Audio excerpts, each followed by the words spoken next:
മാന്യ സദസ്സിന് നമസ്കാരം.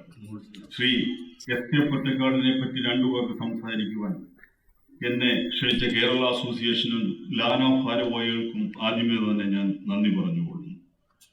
നമ്മുടെ സന്നിധി മുറി നേരത്തെ പ്രസ്താവിച്ചതുപോലെ മലയാള ഭാഷ ഒരു തളർച്ചയിലേക്ക് നീങ്ങിക്കൊണ്ടിരിക്കുകയാണ്. അതിനുള്ള ഒരു ഉദാഹരണമാണ് ഞാനിപ്പോൾ ഈ സ്റ്റേജിൽ നിൽക്കുന്നു എന്നത്. Shri S K Pottekkatt 1913 March 14 കോഴിക്കോട്ട് ജനിച്ചു. ശങ്കരൻകുട്ടി കുഞ്ഞിരാമൻ പൊറ്റക്കാട് എന്നാണ് അദ്ദേഹത്തിന്റെ മുഴുവൻ പേര്. കവിതയിലൂടെയാണ് ഇദ്ദേഹം സാഹിത്യ രംഗത്തിലേക്ക് പ്രവേശിച്ചത്. കോഴിക്കോട് കോൺഗ്രസ് രജത ജൂബിലി സമ്മേളനത്തോടനുബന്ധിച്ച് നടന്ന കവിതാ മത്സരത്തിൽ പടന്റെ പുറപ്പാട് എന്ന അദ്ദേഹത്തിന്റെ കവിത സമ്മാനാർഹമായി.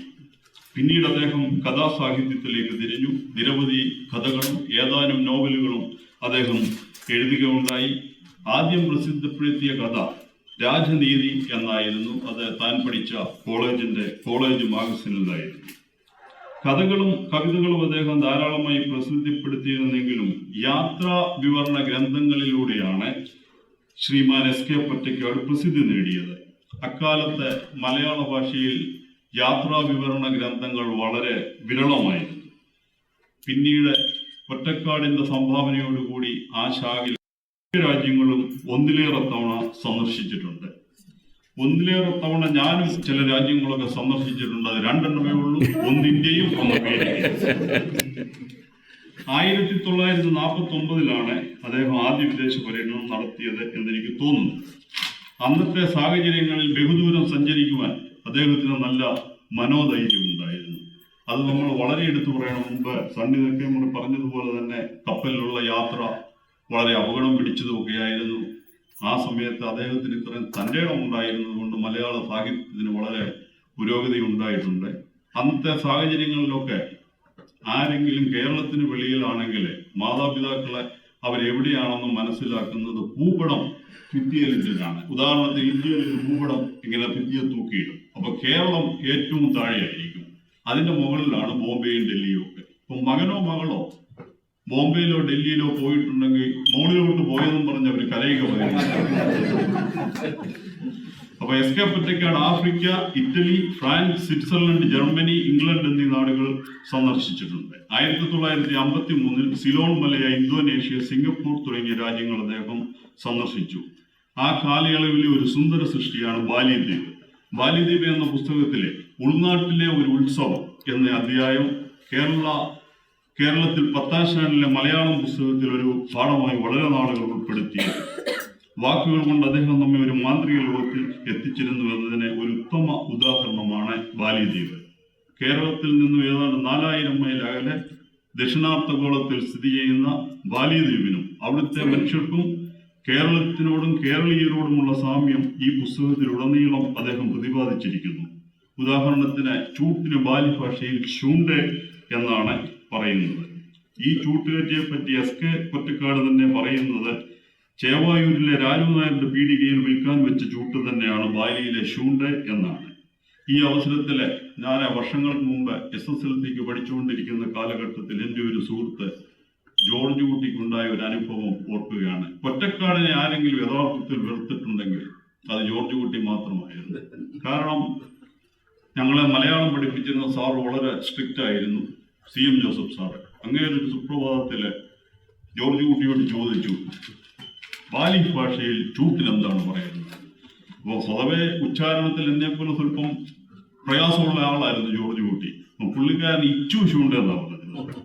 അപ്പൊ അതുകൊണ്ട് സാറിന്റെ അടി കിട്ടിയെന്ന് മാത്രമല്ല, ഇന്നും പുള്ളി ആൾക്കാർ അറിയണമെങ്കിൽ ഇച്ചു ഷൂണ്ട് എന്ന് പറയണം.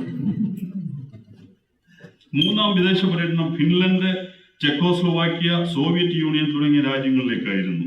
ചെന്നെത്തുന്ന ഓരോ നാട്ടിലെയും സാധാരണ ജനങ്ങളുമായി ഇടപഴകി നാടിന്റെ തനിമ മനസ്സിലാക്കുന്ന ശൈലിയാണ് അദ്ദേഹത്തെ മറ്റ്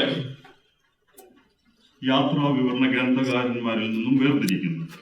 എന്നാൽ അദ്ദേഹം മാർക്കോ പോളോയെ പോലെയോ ഇബ്നു ബത്തൂത്തയെ പോലെയോ ചെല്ലുന്ന സ്ഥലങ്ങളിൽ നിന്നെല്ലാം സംബന്ധം കഴിക്കുന്ന ഇടപാടുമില്ലായിരുന്നു.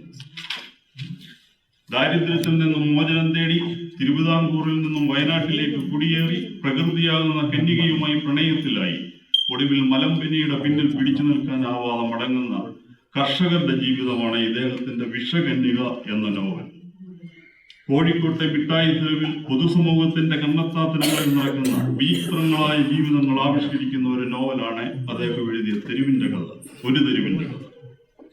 താൻ പിറന്നു വളർന്ന അതിരാണിപ്പാടം എന്ന നാടിന്റെയും നാട്ടുകാരുടെയും നിറപ്പകിട്ടാർന്ന ജീവിതം കാട്ടിത്തരുന്ന നോവലാണ് ഒരു ദേശത്തിന്റെ കഥ. അതിരാണിപ്പാടത്തിന്റെ കഥാകാരൻ എന്ന അദ്ദേഹത്തിന് പേര് ലഭിച്ചത് അങ്ങനെയാണ്.